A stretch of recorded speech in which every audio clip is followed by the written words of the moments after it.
que- pero haz de cuenta, Ya tiene que estar el 8 en Madrid por su mamá.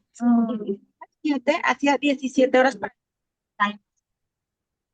que tampoco. Hola muchachas, muy buenos días. Buenos días, Blanca. Pues hay veces se puede, a veces pues, no pasa absolutamente nada.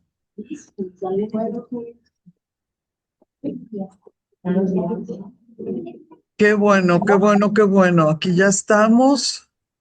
Hola, hola. ¿Qué tal, qué tal? ¿Ya en Ciudad de México? Gracias, Ay, Elizabeth. mira, aquí en el camerino, Ah, muy bien. en el foro. Vamos a compartir, vamos a compartir. Aquí está, share. Ahí voy. Aquí está, aquí está. Ya están llegando muchas personas, me da mucho gusto. Mira, llegó Berta, llegó Lupita, bienvenida. Gracias. Fíjate que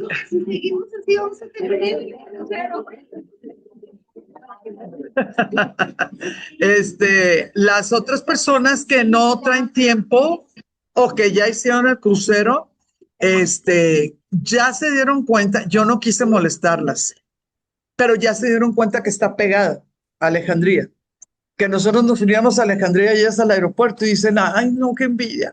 Entonces ya se les antojó también a Alejandría. Y mira, acá tiene que también sí. Así que sí. Vamos a invitarle para que las dudas. No, Marta, pues es un viajezazo. Vamos a ver. Ay, qué hermosa. No, de que le voy a echar ganas, le voy a echar ganas. Ay, qué hermosa, Marta. Buenos días, pásale, por favor. No, le vamos a poner todas las ganas, definitivamente. Ya estamos grabando, ya hay muchas personas aquí, me da mucho gusto. La vez pasada nos quedamos con el Teocinte, ¿verdad? Ahí fue donde nos quedamos, con el maicito. Muy bien. Miren, está muy frío. Pues si quieren, apáguenle, no sufran, no sufran. Y muchas gracias. Ya se fue tequila todo. Ahorita a las 10 de la mañana. Muy bien. Quiero aprovechar, pues tenemos personas que se conectaron, tenemos personas en casa, me da mucho gusto, me da mucho gusto. Quisiera aprovechar una situación, pues que como que no sé, como que se escaló en mi fin de semana. El viernes estuve en una reunión como 4 o 5 horas y 2 o 3 horas de esas horas, 3 personas de mi mesa estuvieron hablando acerca de los ángeles, de los viajes astrales, de las telepatías y de una serie que se llama Los Escogidos. 3 horas estuvieron hablando de eso. Elegidos.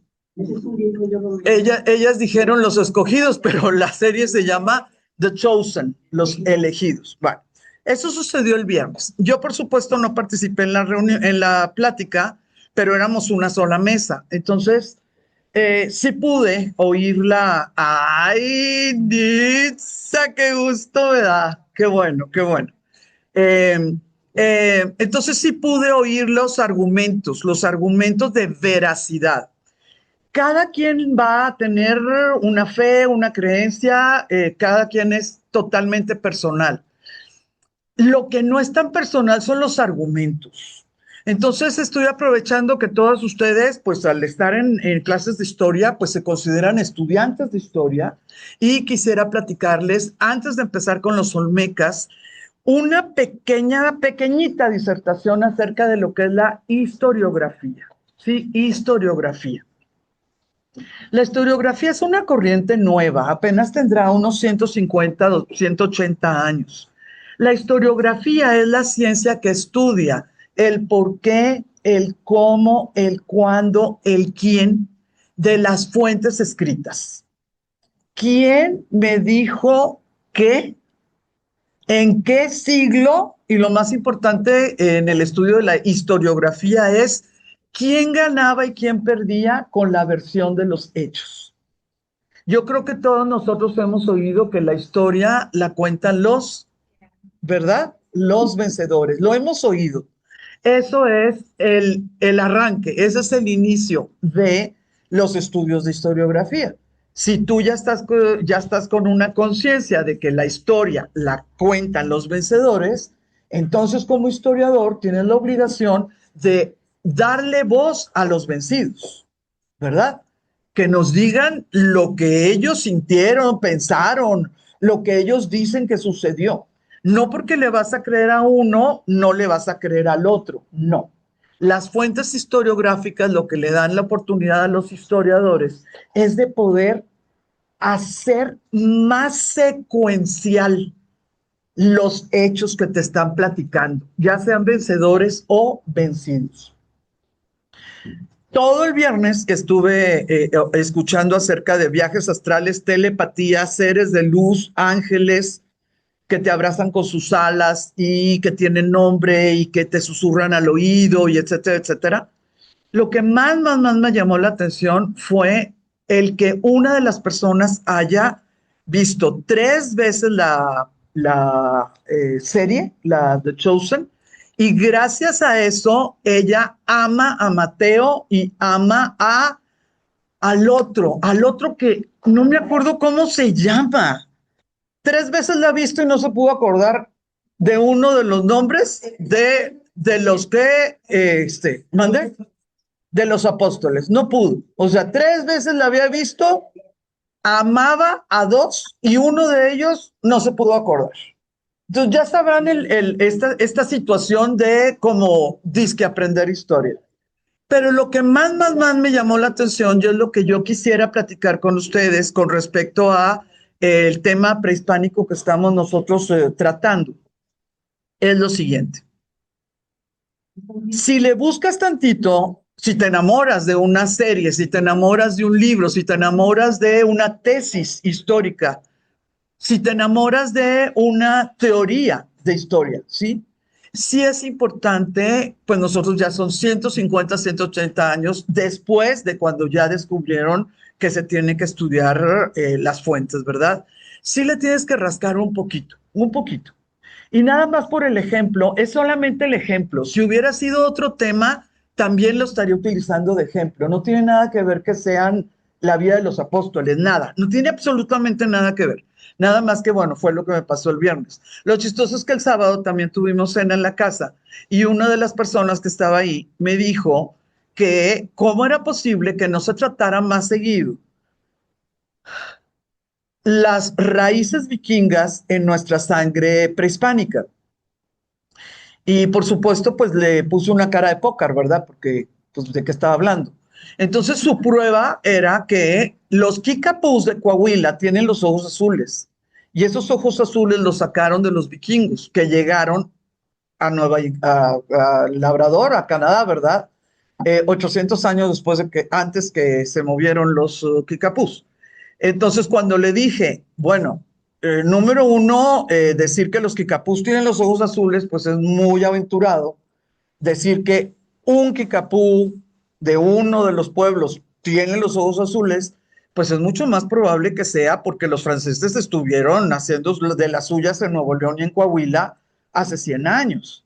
¿Y qué me contesta? Ay, ustedes los cuadrados no aceptan ningún tipo de teoría alternativa. Entonces, como que fueron las dos cosas, ¿no? Que me pasó este fin de semana. Fíjense que las teorías alternativas sí deben de tener consecuencias, deben de ser causa-efecto, que hizo causa-efecto, etcétera. La mayoría de las teorías alternativas es muy fácil de discutirlas porque la pregunta que le hice a la mesa, pues simplemente, pobrecito el señor, pero pues él se metió en la camisa de 12 varas, pues si ya le dices a otra gente, pues, ni modo, te aguantas, ¿no? El que se ríe, pues se lleva, ni modo. La única pregunta que les hice a los de la mesa fue, ¿quiénes vivían en el Canadá en el 1100 cuando llegaron los vikingos. Si tú no me contestas que una civilización completa que dejó todo el ADN para que todos los Kikapús estén, ¿cómo se llama? Heredando los rasgos, pues azules o rubios o lo que quieras, la teoría alternativa ya no es viable, ya no se puede. Y uno de ellos dijo, bueno, a lo mejor eran muy ponedores los vikingos. Y les digo, a ver, ¿cuántas mujeres pudieron violar? 20 vikingos, ¿cuántas mujeres pudieron violar en el 1100? Como para que tú me digas que Kikapús, 800 años después, tienen ojos azules de esas personas. Ese tipo de situaciones son las que se tienen dentro de los de historia, dentro de la cuestión histórica, cada una de esas cuestiones, no nada más el tiempo, es intensidad, densidad, secuencia, etcétera. Pero volviendo a la serie, una de las cosas que decían en ese espacio es, y esta serie me encanta porque no está basada en la Biblia, que la Biblia está hecha simple y sencillamente por mafiosos que quisieron agarrar el control de todo. Desde que una persona dice algo así, de algo tan conocido como decir, hablar de la Biblia en esos sentidos, o hablar de la Enciclopedia Británica, que bueno, pues hubo un tiempo que los saberes estaban en la Enciclopedia Británica, ¿verdad? O hablar, no sé, de la Suma Teológica de San Agustín. El hablar de estos relatos, que es lo que nos ha sostenido, aunque sea una plataforma para un conocimiento posterior, no importa. No puedes estar en ese plan, no puedes decirle ni a la Biblia, ni a la Enciclopedia Británica, ni a México a través de los siglos, ¿se acuerdan de esa enciclopedia? No le puedes llamar mentirosos a todos los mafiosos que hicieron esas cosas. Son fuentes reales, y entre más tiempo tengan de antigüedad y más difusión hayan tenido, esas fuentes son dignísimas de estudio. No quiere decir que sean verdad, pero no se descartan. No sé si me estoy explicando. No se descartan. La otra situación, que obviamente yo no iba a hablar en esa reunión, pero solamente les quiero dar 2 datos de esa serie.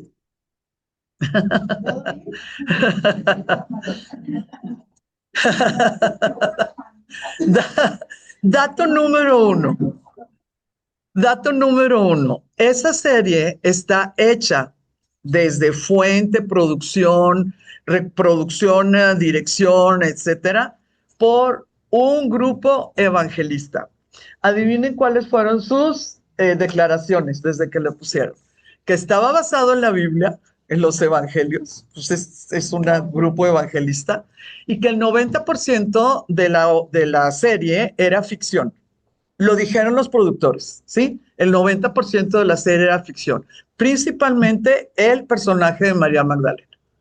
¿Por qué? Porque ellos son evangelistas, porque conocen los evangelios y porque saben que una cosa es la simiente, la semilla, y otra cosa es la contextualización.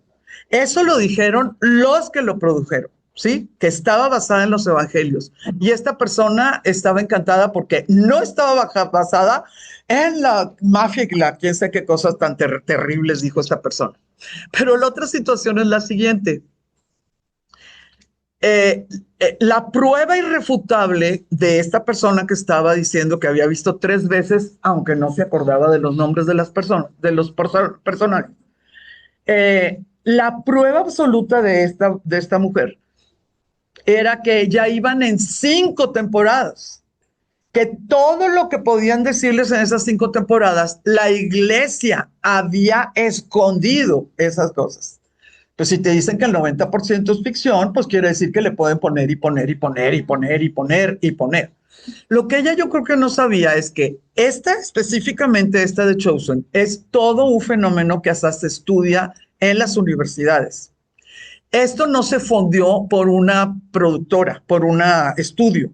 Esto se fundió por lo que se llama crowdfunding. Tú avientas diciendo que tienes un súper buen proyecto y puede la gente dar $10 o $100 o $1,000 o $10,000, ¿verdad? Muchachas, Ahorita llevan 100 millones de dólares recuperados, recaudados. Díganme, por favor, ¿en qué momento le conviene a la productora inicial terminar la serie? No. Sí me estoy explicando, sí me estoy explicando. Cada vez que nosotros oímos una teoría, no importa si es la teoría germinal o si es la teoría alternativa, como, como un rigor de estudiante de historia, que todas nosotras somos estudiantes de historia, sí debemos de saber estos detalles. ¿Quién está ganando? ¿Quién está perdiendo? ¿Quién la inició? Y pues definitivamente, o sea, definitivamente que en contra de qué o en pro de qué se está haciendo. Son preguntas muy básicas, muy, pero muy, muy, muy sencillas. Eh, en nuestro estudio, en nuestro tema, que es la prehispania, existen dos ramas. Yo soy casista, Antonio Caso. Yo soy casista. Sin lugar a dudas, yo estoy en pro de Antonio Caso. Pero la otra, ustedes también. Pero Antonio Caso estuvo en contra de otra persona que sí es nacionalizado, pero él llegó alemán. Ahorita lo vamos a platicar. Y aún en la actualidad, los historiadores, al estudiar o al presentar una obra de hallazgos o de reestudios de nuestra época prehispánica, sí tienen que decidir si son pro Caso o si Crisco. Ahorita lo vemos. ¿Por qué soy pro Antonio Caso? Porque Caso es mexicano. Porque Caso tuvo que adoptar un eurocentrismo. El otro es alemán. El otro nació eurocéntrico. ¿Cómo nos ve? Como la periferia, ¿verdad? Antonio Caso sí aprendió a ser eurocéntrico por el porfiriato y por lo que quieras, pero es aprender, es un segundo idioma. Yo aprendí inglés, sí, aprendí inglés, pero mi lengua materna es el español.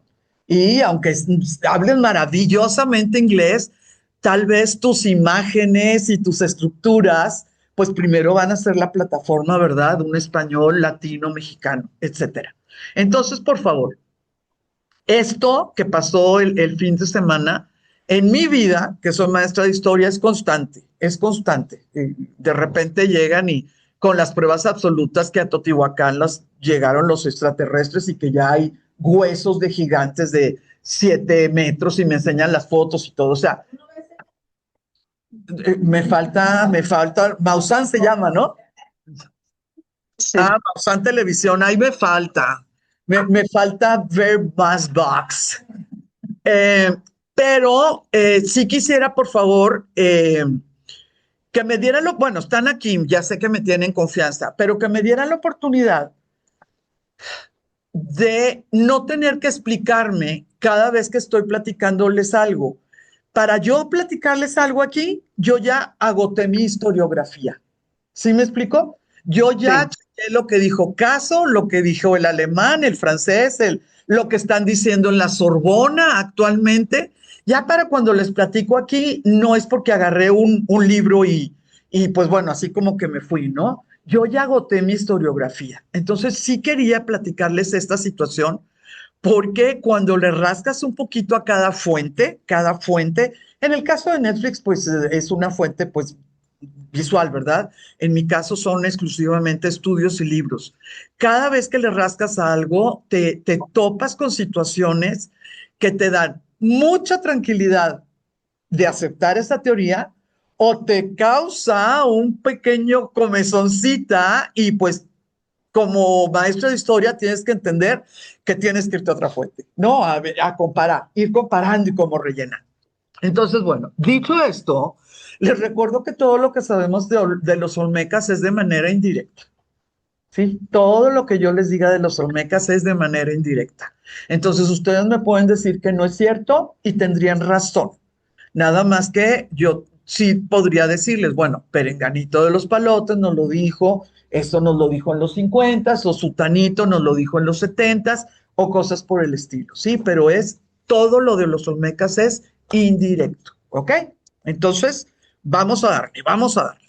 Nos quedamos con el teocinte y nos quedamos con la maravilla, la maravillosa situación que por la cantidad tan tremenda, de veras, de veras, de veras, tan de llamar la atención, cómo se pudieron hacer las evoluciones o las mutaciones mucho más como metodológicamente cerca del istmo de Tehuantepec y un poquito en el valle, podemos ver cómo eso se fue hacia arriba y pues gracias a eso muchos de los nativos americanos del norte de América pues se quedaron allá. Simple y sencillamente subsistieron. Gracias al maíz subsistieron. Y por eso en el Thanksgiving comen mazorcas, ¿verdad? Pero fue del centro de México, de Istmo de Tehuantepec hacia arriba y por supuesto hacia abajo. Porque es muchísimo más grande el grano, bueno, el diente le decimos nosotros, ¿verdad? De maíz en, por ejemplo, Perú. ¿Se acuerdan cuando les ofrecen el choclo? Parece como si fuera así. Ellos, por alguna razón totalmente ecológica, necesitaron ese tamaño y necesitaban más maíz. Ellos no tuvieron esta situación del frijol. Ellos no pudieron complementar su dieta natural con frijol, chile y calabaza, ¿se acuerdan? Entonces, si tú no tienes cómo llenar a la población, pues tú le vas a seguir hasta que la naturaleza te dice hasta aquí. Y en el caso de Sudamérica, el maíz, pues fue el que siguió evolucionando, ¿sí? No lo complementaron con otro tipo, bueno, sí tenían otras cosas, pero no tan perfectamente equilibrada como se hizo en nuestra Mesoamérica. Ustedes lo saben muy bien cómo se domestican las plantas. Escogen los mejores granos y esos son los únicos que vuelves a sembrar. Escogen los mejores granos y son los únicos que vuelves a sembrar. Pero ¿qué es lo que tenemos? Una domesticación de plantas nunca se va a dar si no te ayuda el clima. Porque tú puedes tratar de hacer milagros con un método, pues, de control social y lo que quieras, de que no te comas todo, tienes que dejar, pues, para sembrar y lo que quieras. Pero si tu clima no te ayuda, tu planta va a seguir estando raquítica, ¿verdad?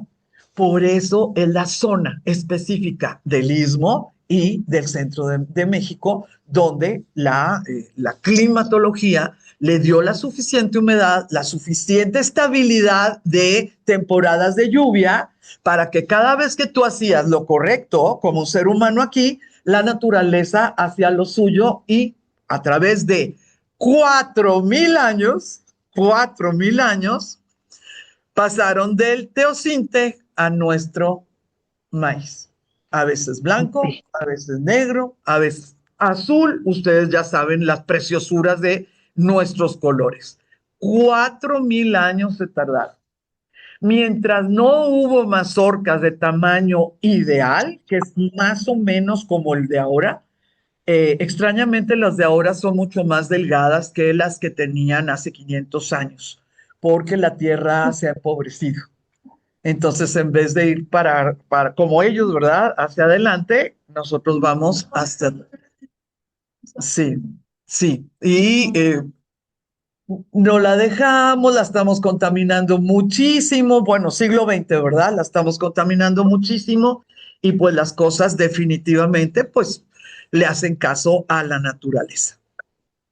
A medida que las comunidades se asentaban y formaban aldeas, el maíz se convirtió en el alimento básico, estableciendo un modelo de subsistencia que sustentaría el crecimiento de civilizaciones complejas como zapotecas, mixtecas y aztecas. Entonces, si nosotros tenemos olmecas en lo que es en Tabasco, mundo aparte son los mayas, mundo aparte.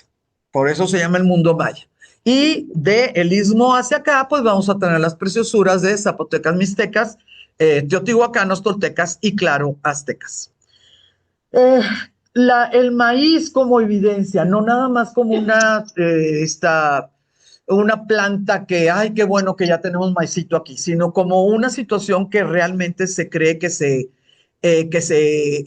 sembró y que se tenía una manera, ¿no? Lineal de hacerlo, es más o menos 9000 antes de Cristo. Les recuerdo que en el antiguo continente, en lo que es las civilizaciones fluviales, en el 10.000 se entró al neolítico. El neolítico es el mundo de la agricultura, en el 10.000. En Tehuacán, Puebla, en el 9000, en nuestro mundo, ya se estaba creando, ya se estaba tratando de sembrar maíz. ¿Cuál va a ser la gran diferencia? Bueno, allá entre el 10.000 y el 3.000, 10.000 a 3.000, ellos hicieron en su pedacito, sumerios, egipcios, indos, chinos un poquito más jóvenes. En su pedacito hicieron su sistema de riego, hicieron su gobierno, hicieron su religión, hicieron todo en su pedacito. Muy pocas veces nos recuerdan que el área de Mesoamérica es casi 1.000.000 de kilómetros cuadrados. 1.000.000 de kilómetros, Wow. ¿sí? 1.000.000.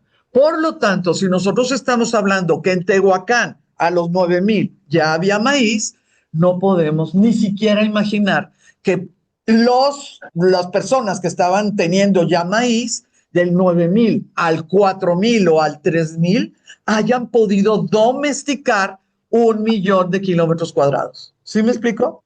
Es súper diferente el pensar que domesticaste Sumeria a pensar que puedes domesticar Mesoamérica.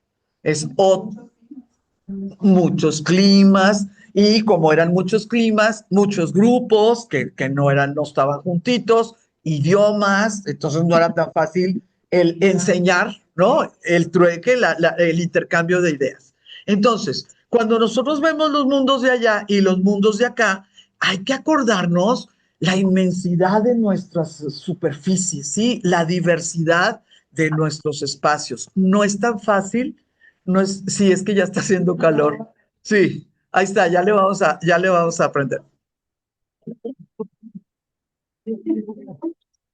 Mira, se le puede bajar la potencia al ventilador. Pues mira, le estamos prendiendo y apagando. Si quieren lo dejamos aquí y ahí le vamos poniendo. No, no se preocupen. Ahora, 3 cosas inventaron nuestros antepasados que hicieron posible que se domara el terreno a pesar de los diferentes climas y de las diferentes situaciones. Nosotros las conocemos muy bien, nada más que definitivamente pues se los tengo que comentar. Uno es el sistema de terrazas, que todavía en la actualidad se usa. Nosotros vamos en la carretera y nosotros vemos las piedritas, ¿no? Así, y luego abajo otra terracita y ahí ya se puede poner, pues aquí en Jalisco, un montón de magueyes, ¿verdad? Y lo que quieran. Las terrazas fue un invento que se dio en todo el mundo, sí, pero aquí también. Otra de las cosas que es un invento maravilloso, nosotros le llamamos chinampas. ¿Por qué? Pues porque viene de palabras indígenas y nosotros todavía tenemos muchas palabras que no se pudieron traducir. Estas chinampas van a ser hechas con carrizo, con lodo, con paja, etcétera, y son pequeñas islas, islotes flotantes.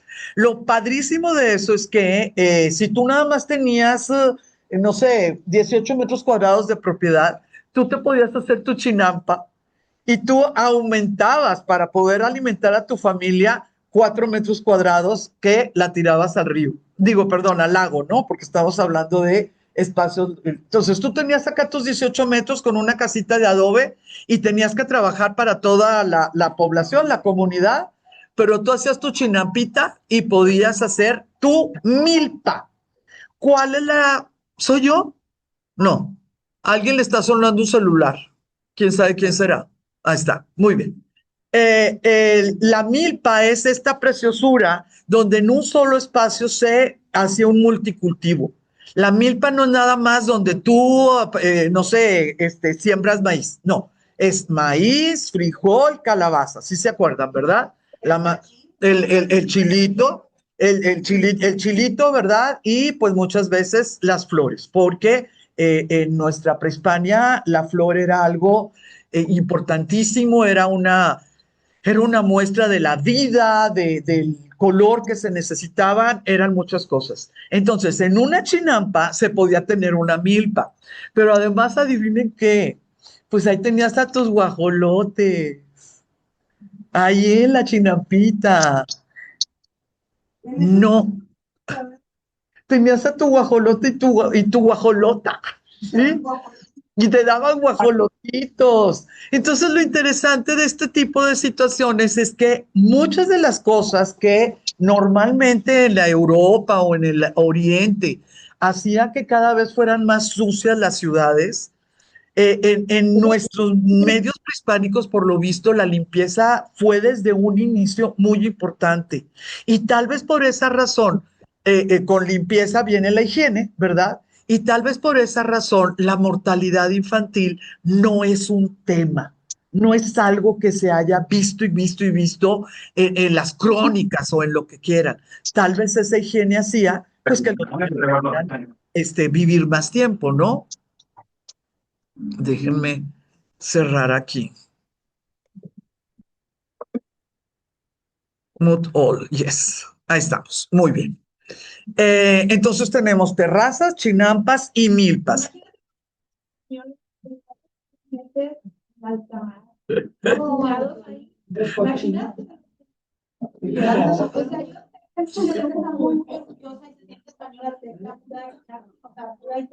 Qué padre, pero también digo, ¿qué tipo de español llegó aquí? Sí, y por ejemplo, pues son situaciones muy, pero muy, muy, muy, muy, muy fuertes.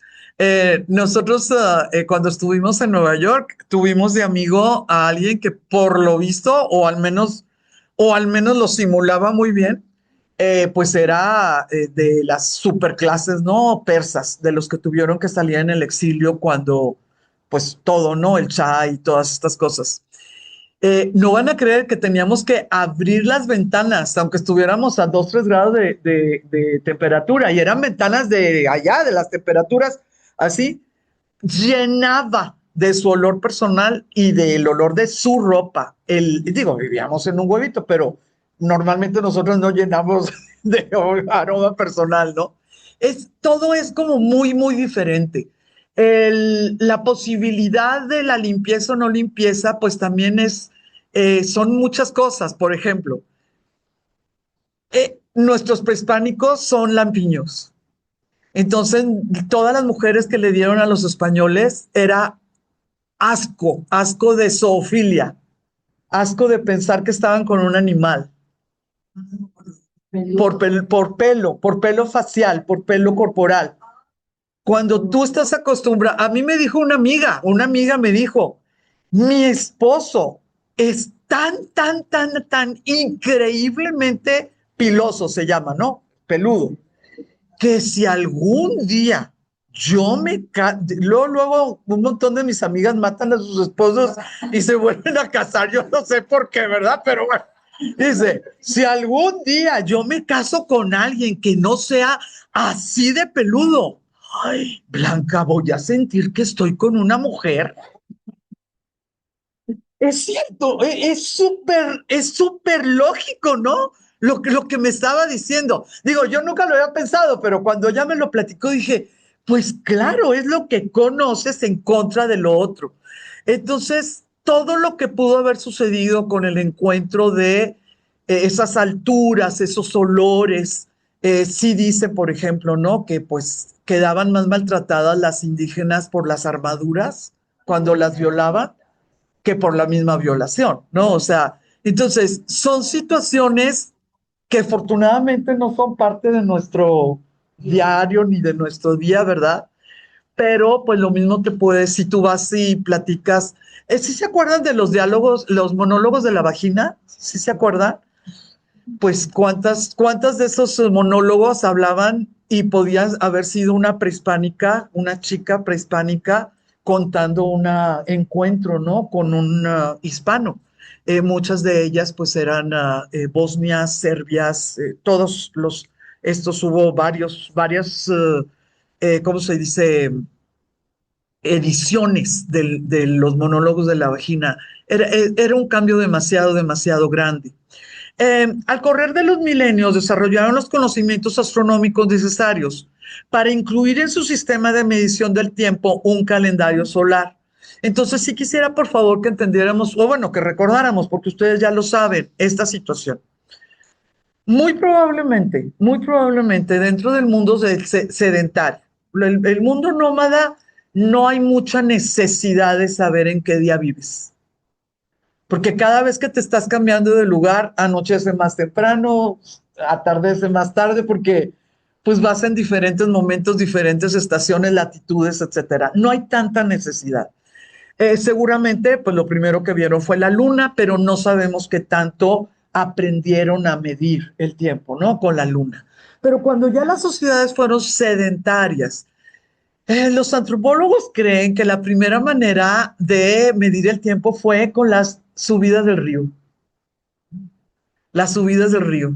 Que el río era el que les decía, ya estamos cambiando de tiempo, prepárate. A veces para poder sembrar, a veces para que no te destruya tu aldea, ¿no? Por las subidas y lo que quieras. Se cree que el primer conteo de tiempo fue con la corriente, ¿no? Del río que pues era el que te alimentaba. La segunda es la luna. Los primeros calendarios de los grupos sedentarios, esos son calendarios lunares. Estos calendarios lunares, mientras no dependes de la agricultura, la libras muy bien, porque todavía tienes el río que te dice cuándo van a venir las temporadas de lluvia. Pero si tú ya nada más dependes de la agricultura, tienes que saber cuándo empieza la primavera y cuándo empieza el otoño. Tienes que saberlo. Y eso solamente te lo va a decir el sol. Entonces, con milenios, midiéndote con la luna, nadie pudo decirle bye bye al calendario lunar. Ni una sola civilización le hemos podido decir adiós al calendario lunar, porque todas las religiones estaban basadas en ese calendario. Se le dijo hola al calendario solar para poder tener bien controladas las siembras y las cosechas. Pero se tuvo que poner calendario lunar, seguir haciendo las celebraciones y calendario solar. Más celebraciones, pero más control sobre tu entorno. ¿Qué tenemos nosotros? Nosotros como personas que vivimos en Zapopan y Guadalajara en el 2026 de calendario lunar. ¿Qué es lo que tenemos? La Semana Santa. Todo lo religioso es por calendario. Entonces, como la Semana Santa se mueve, Corpus Christi se mueve, Pentecostés se mueve, etcétera, ¿no? Y 2026 y todavía un calendario lunar, en este caso judío, ¿verdad? Todavía está presente. El fin del nomadismo en nuestro mundo, en nuestra Mesoamérica, que es nuestro tema, se cree que estuvo entre el 2500 y el 1200. Entre el 2500 y el 1200.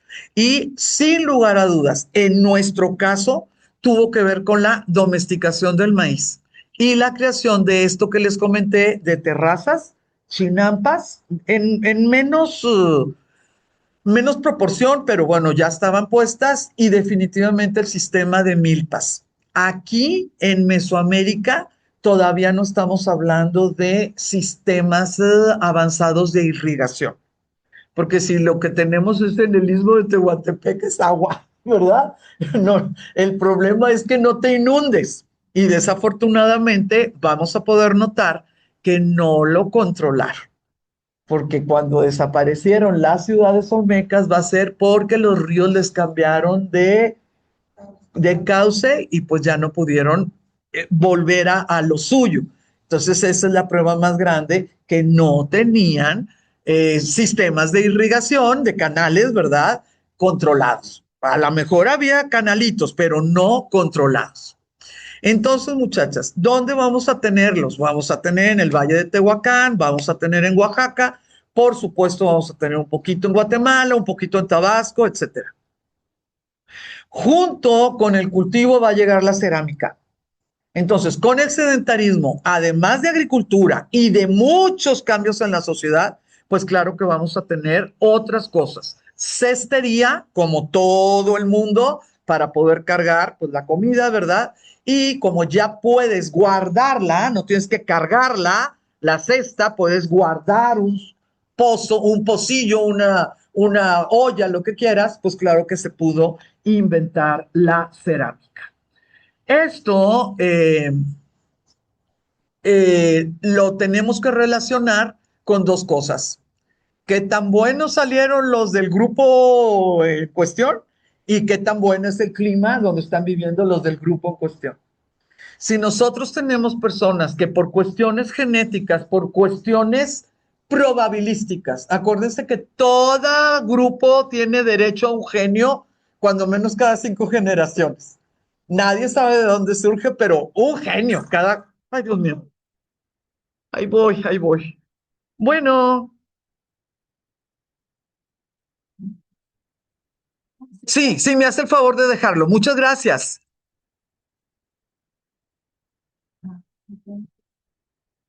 Gracias, muchas gracias. Eh, si surge alguna generación que por cuestiones genéticas tiene neurológicamente más capacidades lógicas, o fíjense qué cosa tan linda, un líder se cae de un árbol, lesioncita, lesioncita cerebral, por el golpanazo. Cuando se despierta, trastorno obsesivo compulsivo por el golpe. Y en ese momento da orden que todo tiene que estar limpio y que tiene que quién sé qué, y que no, no porque se le ocurra, sino porque un golpe hizo que su cerebro funcionara de una manera diferente. Y bueno, les tocó la suerte que no fue esquizofrenia, ¿no? Que fue lo otro. Y en ese momento ese grupo, por una cuestión absolutamente ajena a las costumbres, van a empezar a hacer mejores cosechas porque lo tienen que hacer. La. Suceden, así suceden las cosas. Entonces, las densidades demográficas van a cambiar. Las aldeas, algunas se van a hacer más grandes, otras van a quedarse del mismo tamaño porque no les tocó algo sobresaliente. En este espacio de los 2500 al 1500 va a iniciarse, unos van a llegar más lejos y otros les va a tocar agarrar de la mano a los que van caminando más rápido.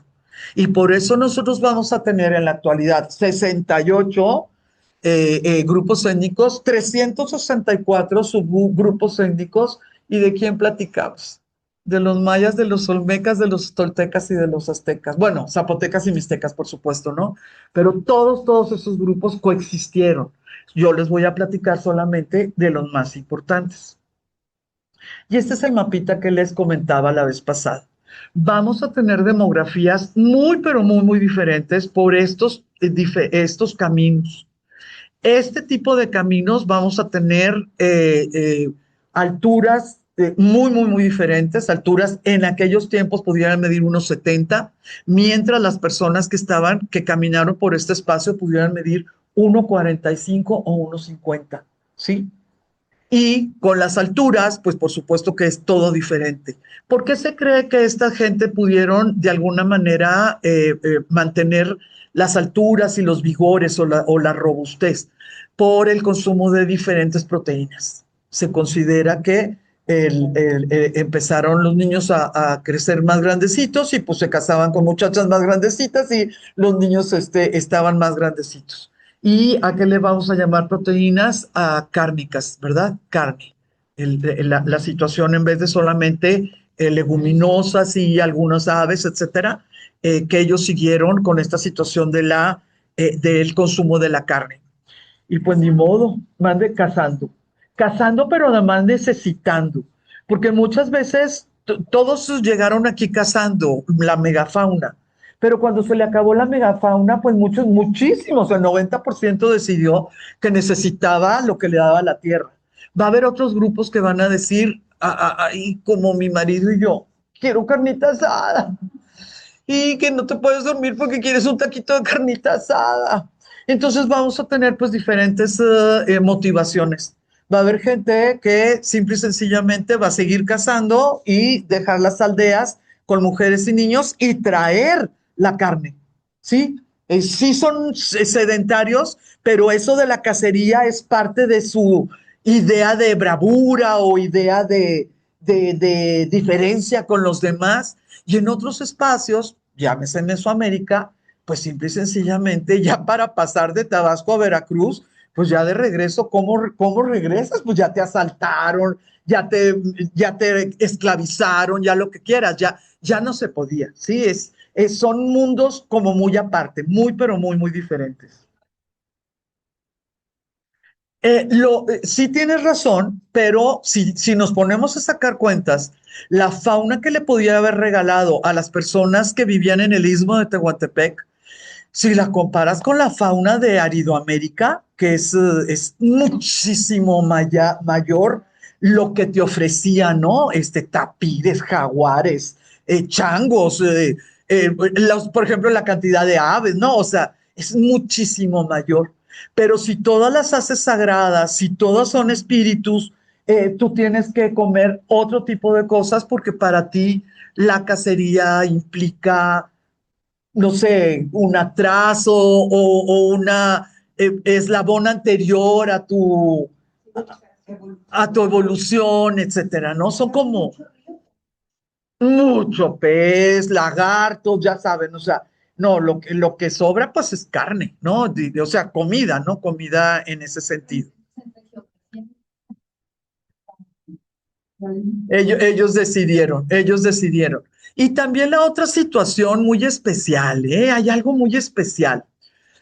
Eh, si nos vamos a cuestiones sociológicas, hay, hay grupos donde el hombre no deja encargada a la mujer. El hombre no dice, vuelvo en 3 semanas porque voy a ir a cazar. Hay grupos sociológicos que eso es peligrosísimo en el sentido familiar, ¿no?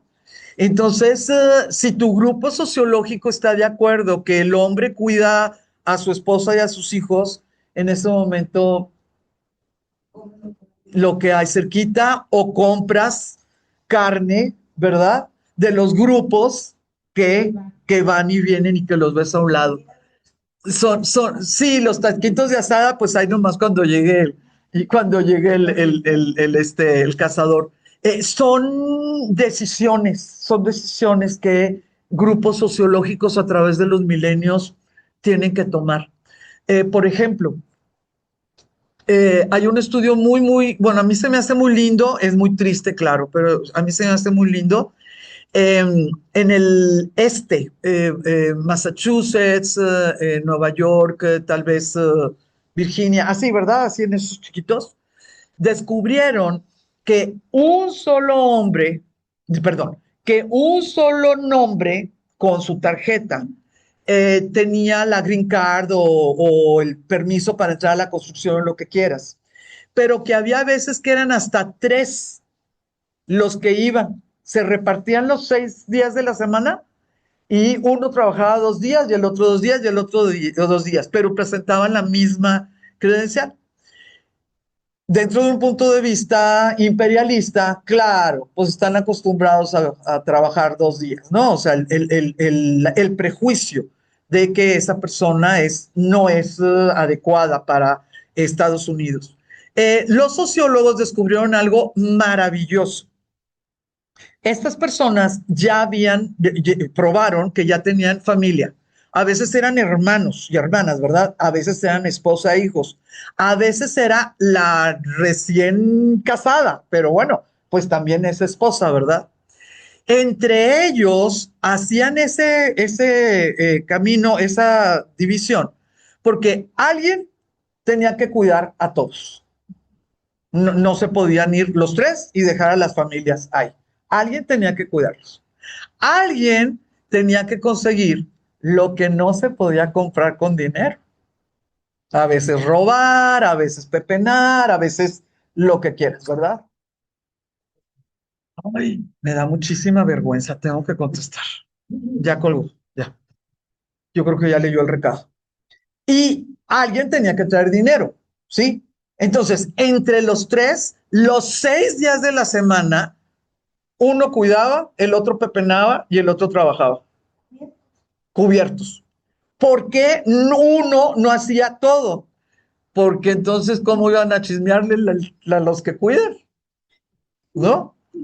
Si tú hoy le haces algo a mi familia, a mí me toca mañana cuidar a la tuya.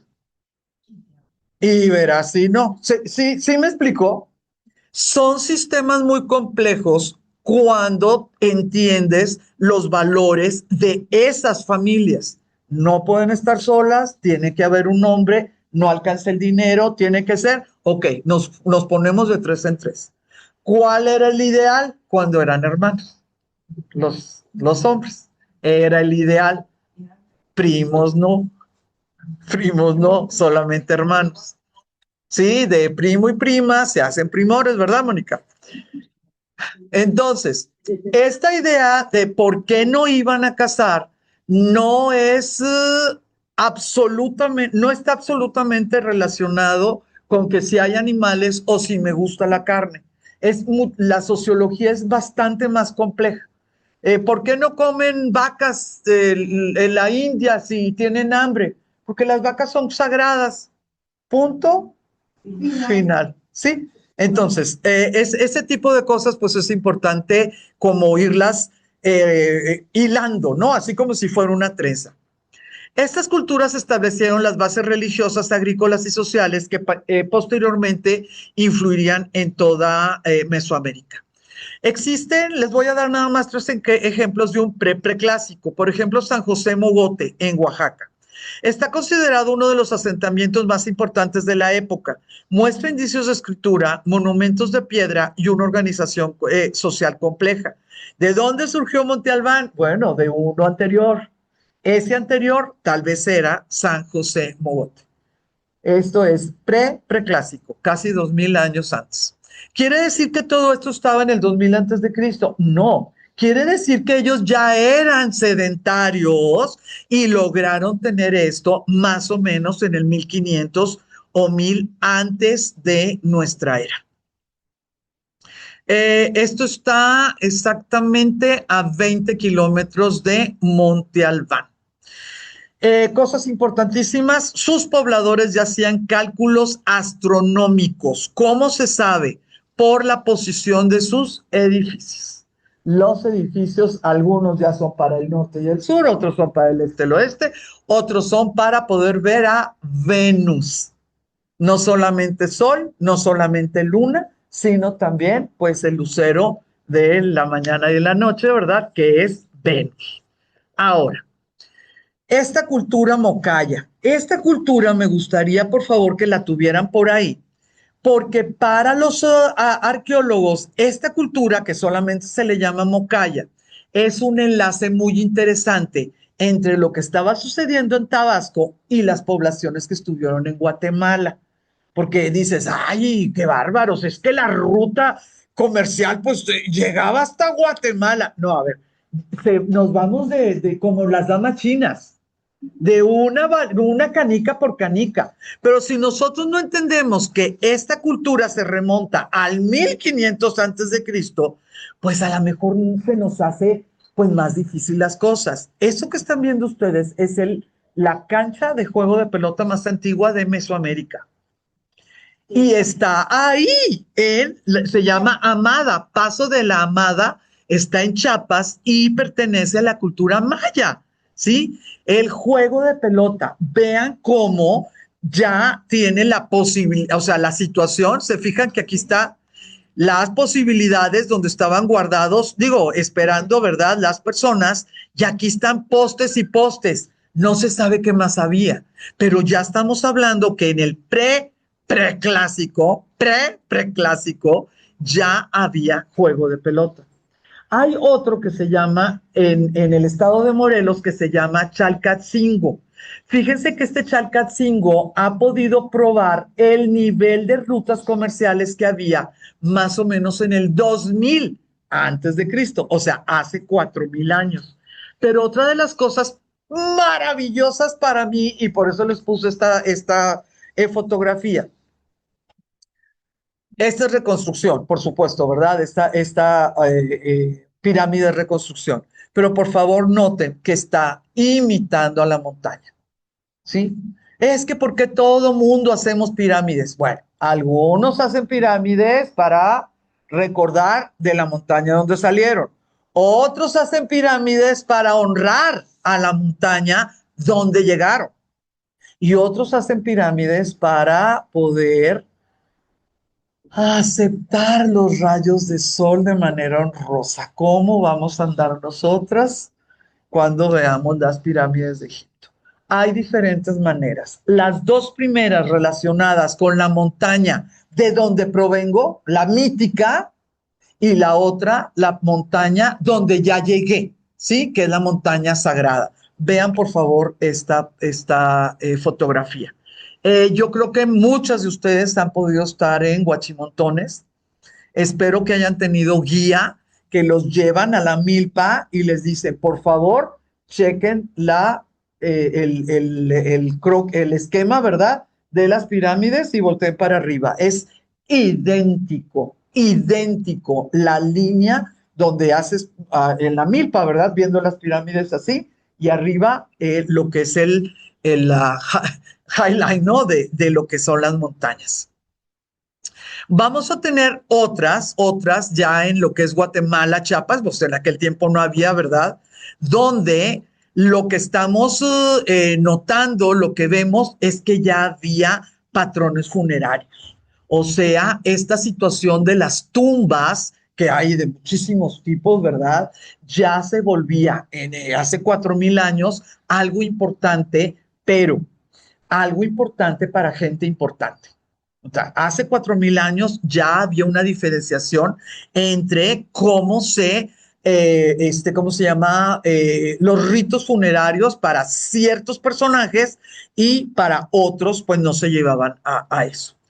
Denme oportunidad nada más de platicarles, pues, de dónde salió esto de que Horizonte Preclásico y vamos al baño. Denme tantita oportunidad. Miren. Nuestro mundo prehispánico se lo dividieron los estudiosos en tres: horizonte preclásico, horizonte clásico y horizonte posclásico. El posclásico se acaba abruptamente con la llegada de los españoles. Entre los estudiosos, ¿se ponen de acuerdo? No. Y ahí es donde pues empiezan los asegúnes. No sean malas.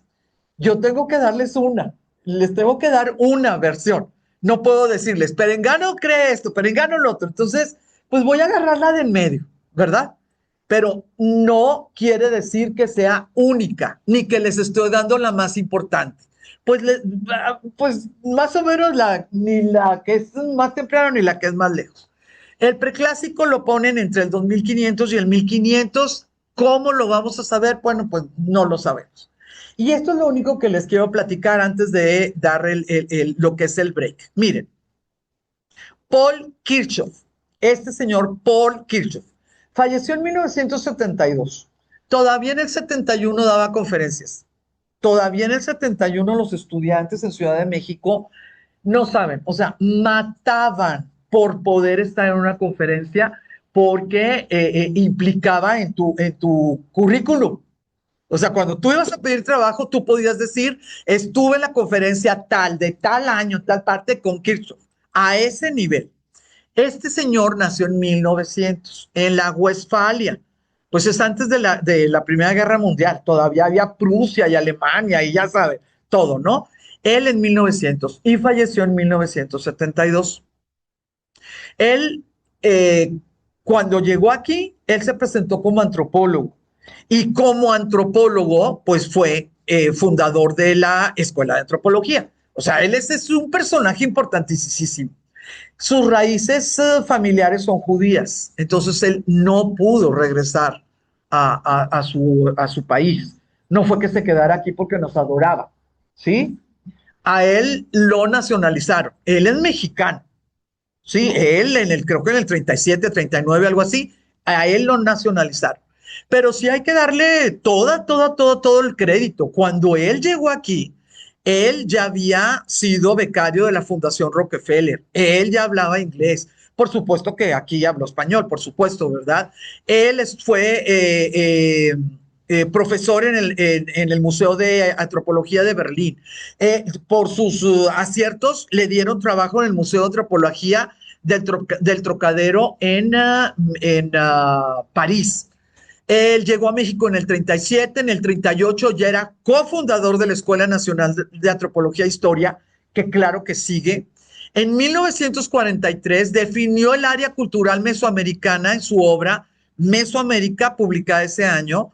En el 53, o sea, 10 años después, decidió que había una Áridoamérica y que había una cosita así, una chiquita, que él le llamó Oasis América. Esos conceptos en esos tiempos, en los 40 y en los 50, hicieron que la mirada de los estudiosos, principalmente franceses, volviera a nosotros, ya con un rigor, porque hagan de cuenta que le pusieron 3 cajitas, Aridoamérica, Osisamérica y Mesoamérica, y pues cada vez que tú descubrías algo, pues ya como que la podías poner en alguna parte, ¿no?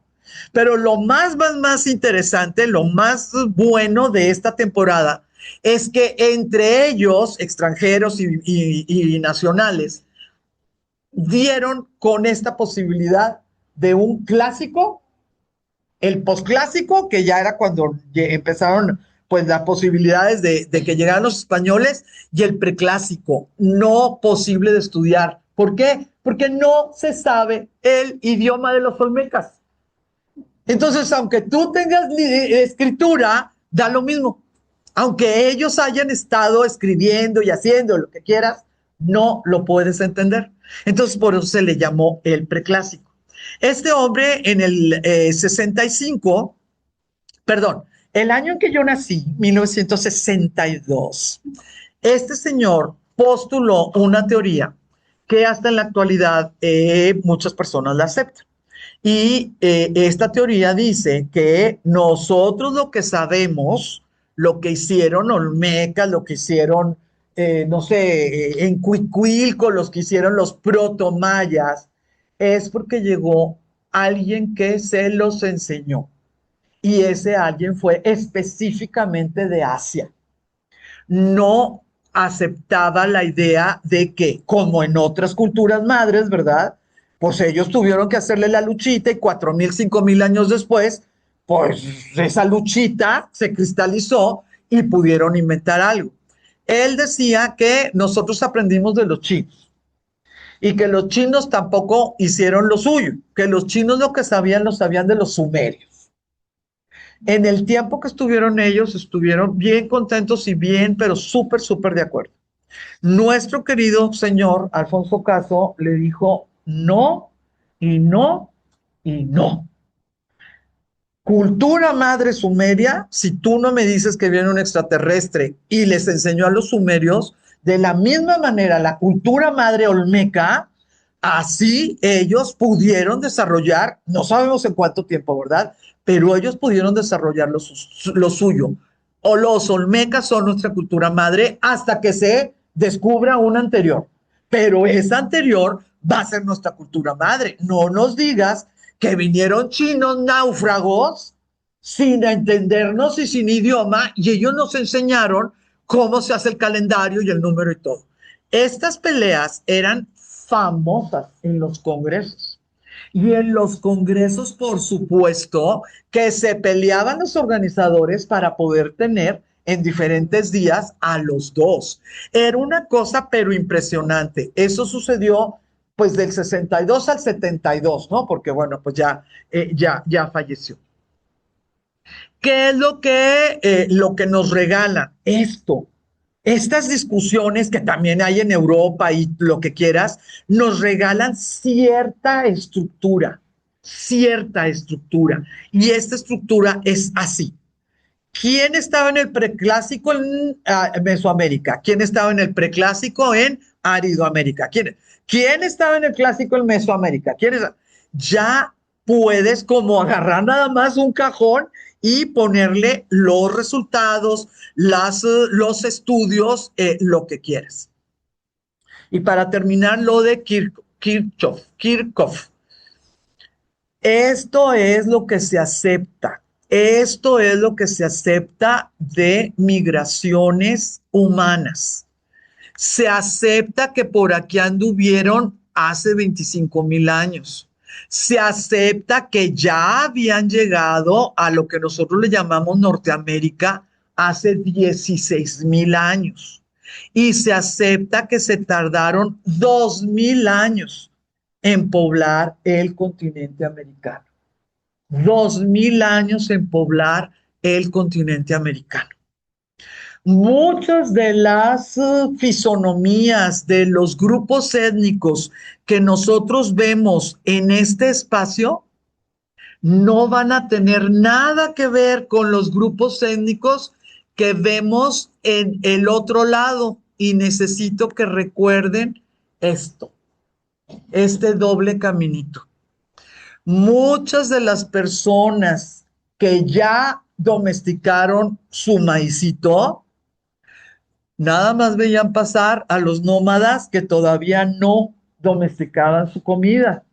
¿Y qué era lo que tenían que hacer estos nómadas? Seguir caminando.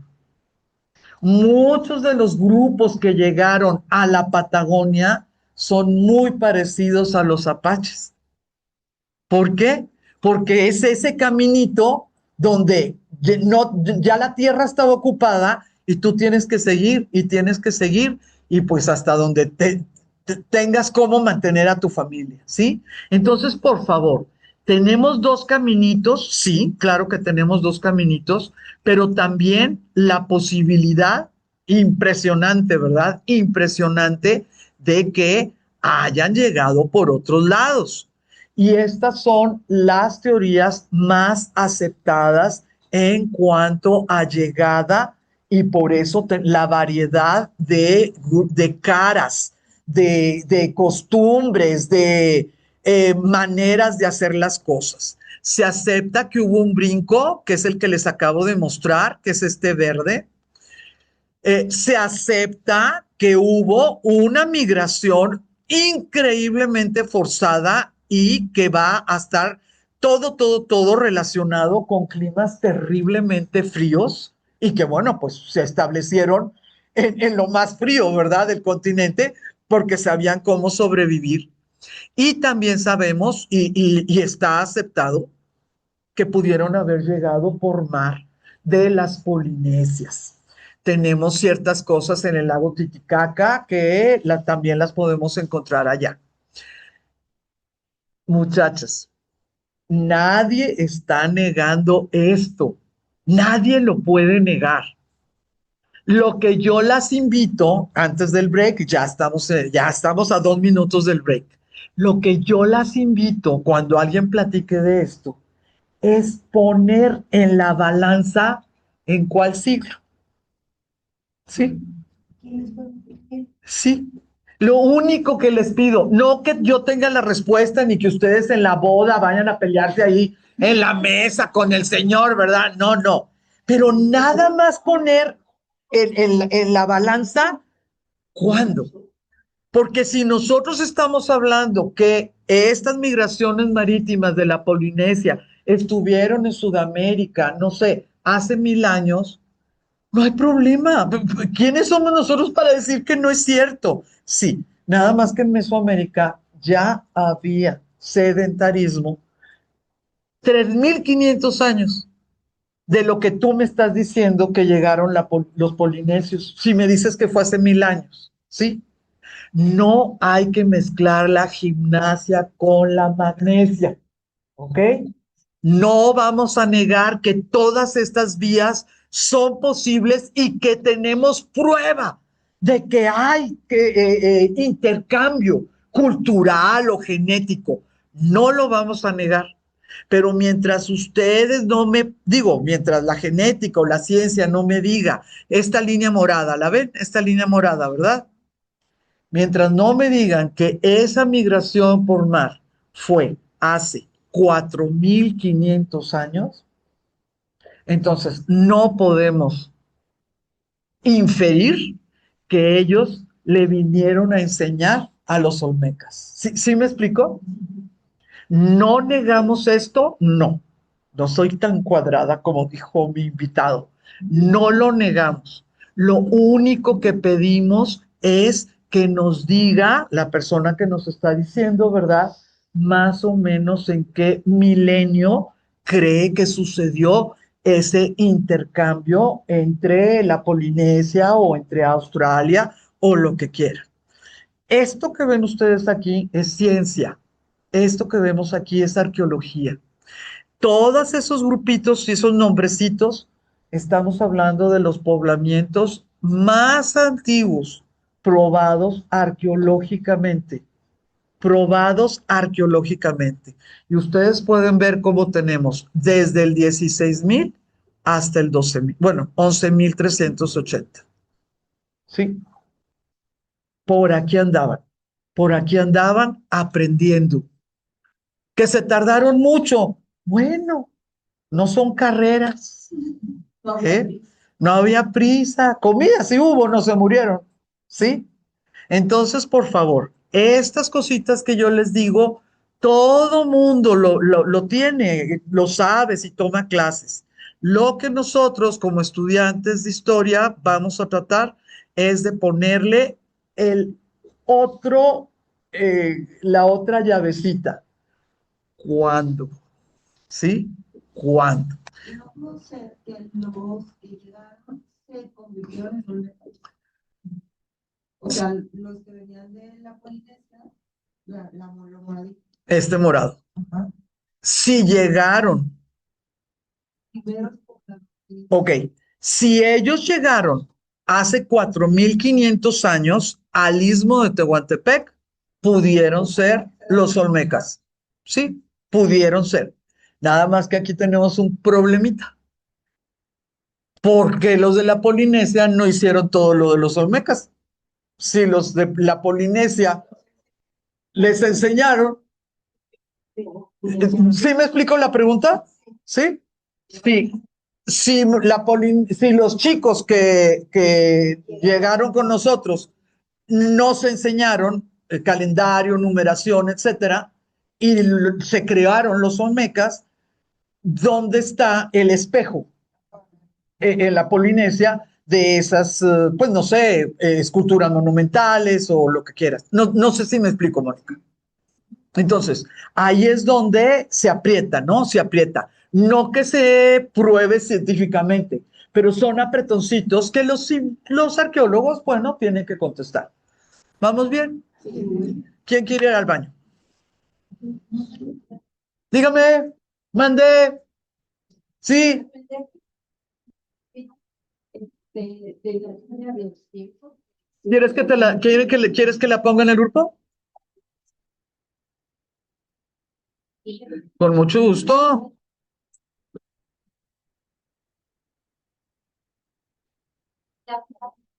Ya vi que les gustaron.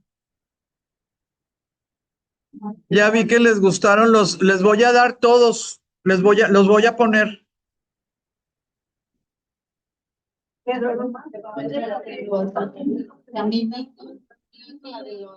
Les pongo los 5. ¿Cómo no? Al cabo, como estamos todas en el grupo, ¿sí? ¿Cómo no? Lupita. ¿Mandé? Sí, sí, sí. Y está súper probado, Lupita, así que bien tranquilos.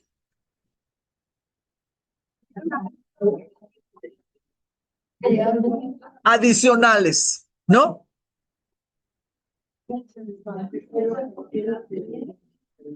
¿Qué pasó, Cuquita?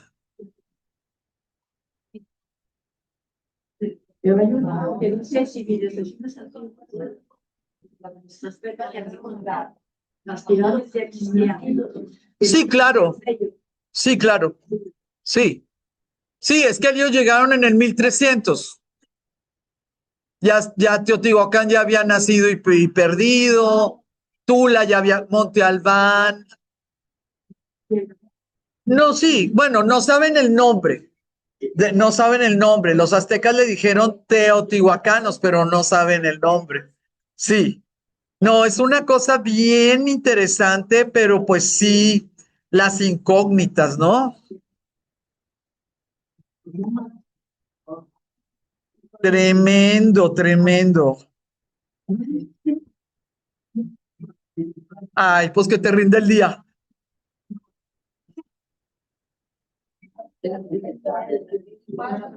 Y de la que tengo para la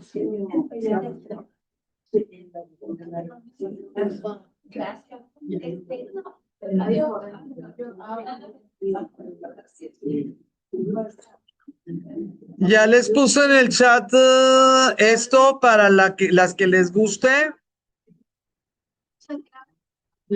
porque pues ya se queda, ¿verdad? Ahí ya se queda, con mucho gusto.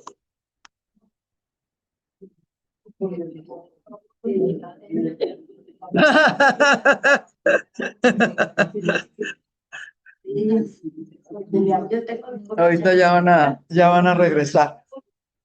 Mi querida Marta, cuéntame, ¿con quién fuiste? Ajá. Muy bien. Ay, qué bonito. Sofía, igual que iba estudiando cerebros. Ok.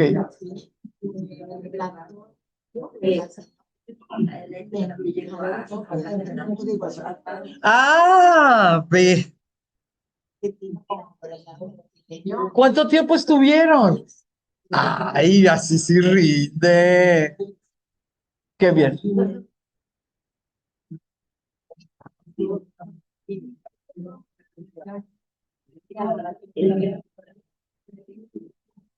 No, sí, sí. Es que cuando las naturalezas son tan exuberantes, se tardan más. Se tardan más. Sí. Madagascar, sí. Sí. Sí, es muy de llamar la atención esta situación de las exuberancias. Pero bueno, pues los humanitos somos muy vulnerables, o sea, realmente somos muy vulnerables. Cuando dices que congresos de cerebro era neurofísica, neurociencia, muy bien. Qué bueno. Muy bien. Uy, qué maravilla, wow, qué difícil, qué maravilla. Impresionante. Ah, es que ya la 4 nos trae, nos trae, nos trae medio atorados. Ay, Dios mío. Sí. Ay, por cierto, me dijeron que yo tengo 63, porque estaba pensando, le dije a Tere, si yo arreglo mi mensualidad para las escuelas rurales cada mes, y el gobierno no se lo da a otra gente, yo lo puedo meter a las escuelas, como apoyo a escuelas rurales, directito. Fíjate, no lo he hecho. Ahorita estoy así como histérica porque salió una oferta muy grande de mobiliario infantil pues a la venta, y la amarré al 15 a las 11, la amarré porque es 40 sillas y 5 mesas, son 5 salones de preescolar en escuelas rurales. Y no le pude transferir. Entonces estoy así como que ya sea la una porque me lo van a ganar. No, ya me dijo que que me espera a la 1:15. Le dije, espérame a la 1:15, porque me está quemando. Cada vez que tengo dinero en la caja chica de mi grupo, digo, ¿qué pasa, Blanca? ¿Estás en depresión? ¿Por qué no te la has tronado? Entonces ahorita me voy a tronar 12,500 pesos. Vámonos a la fregada. Listo, miren, ahorita llega la nueva. ¿Qué les parece si reanudamos? ¿Me haces el favor de apagar el foco? Sí. Les va a encantar. Todo ya se lo saben, así que nos vamos a ir rapidito. Miren, el preclásico marcó el paso hacia las sociedades sedentarias agrícolas. Por favor, el preclásico es un puente. Algunas están muy bien, algunas están regular, otras ni siquiera saben que ya están en época sedentarista. Sí, o sea, pero es un puente. Se caracterizó por el perfeccionamiento de la agricultura, el crecimiento de aldeas, la jerarquización social. Eso es muy importante. Y por supuesto, en el preclásico, lo más maravilloso es el auge de la cultura olmeca. El preclásico sentó las bases culturales y políticas de las civilizaciones, incluyendo la arquitectura monumental. Número 1. Se desconoce el nombre que se daban a sí mismos aquellos a quienes llamamos olmecas. ¿Por qué les decimos olmecas? Porque vivieron en un pedazo donde había hule, los árboles de hule. Los aztecas, ¿cómo le decían a la gente que vivía en ese pedazo? Olimecatl. Bueno, completito, ¿verdad? Olimecatl Huixtotin. Los no, no. ¿A quién se lo compraste? Si tú le decías a un azteca, ¿a quién se lo compraste? Olimecatl Huixtotin, a un habitante de la región de Luli. ¿Sí? O sea, si tú le decías, ¿quién te está visitando? Olimecatl Huixtotin, un habitante de la región de Luli. Entonces, así se le llamaba a los aztecas en náhuatl. Le dijeron a la gente que vivía ahí en el siglo XIV, en el siglo XV, en náhuatl. ¿Cuándo se hicieron los descubrimientos? En el siglo XIX, pues ¿cómo se le iba a llamar a la gente que vive en la región de Lule? Los olmecas, ¿sí? Los olmecas. Entonces, nosotros no sabemos cómo se llamaron, no sabemos, no, y no vamos a saberlo, no vamos a saberlo. Entonces, por favor. Sí, Maussan, sí, hay que platicar con él más seriamente, más seriamente. De los huleros de Tabasco. Bueno, esto ya se los dije. Y tampoco conocemos su idioma. Esto también ya se los dije. En la actualidad todavía bueno, ahora se cultiva, ¿verdad? Ustedes pueden ver ahí. Ese es el árbol que puede ser llamado del caucho, que puede ser del hule. Y ahora, pues mucha gente le llama a esa lechita, también le dice látex. Pero el látex ya implica un procedimiento. Pero bueno, pues hay gente que le dice así, ¿verdad? Látex, hule o caucho. Los olmecas es la primera civilización mesoamericana realmente estudiada. Se cree que que estuvieron entre el 1200 antes de Cristo y el 400 antes de Cristo. Sí se considera la cultura madre y nosotros sabemos cosas de ellos gracias a los mayas principalmente. Aquí todavía no surge. Todavía no surge. Primero los olmecas y los olmecas cuando desaparecieron se considera que exportaron, porque desaparecieron las ciudades, pero toda la gente se fue a vivir a otra parte, ¿sí? Se considera que exportaron todo lo que sabían y ahí inicia el proto-maya.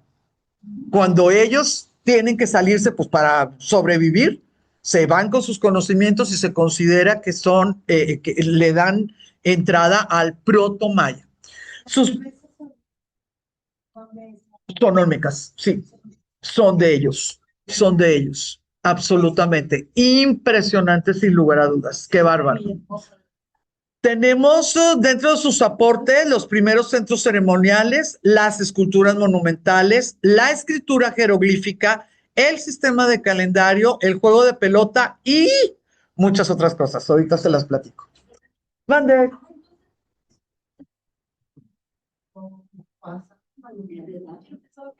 Yo pensé que los mayas eran primero. No. Sí, los olmecas esparcieron con sus rutas comerciales y sus centros ceremoniales la forma de hacer las pirámides, la forma de medir el tiempo, la forma de vestir a los meros, el que la gente, unas vivieran en el lodo y otras vivieran acá arriba. Ellos fueron los primeros y eso sí está probado arqueológicamente. La hipótesis de que ellos dispersaron los conocimientos, ok, eso científicamente no se ha probado, pero en la actualidad nadie la ha refutado. Entonces yo se las puedo platicar sin problema, ¿no? Porque no hay refutación. ¿Cuáles son las tres etapas o los tres momentos de la cultura olmeca? San Lorenzo, entre el 1200 y el 900 antes de Cristo, la venta entre el 900 y el 400 antes de Cristo. Y ustedes pueden ver que Tres Zapotes, yo ya ni les voy a platicar de ellos, porque ya para cuando Tres Zapotes existió, ya existían muchísimos otros espacios.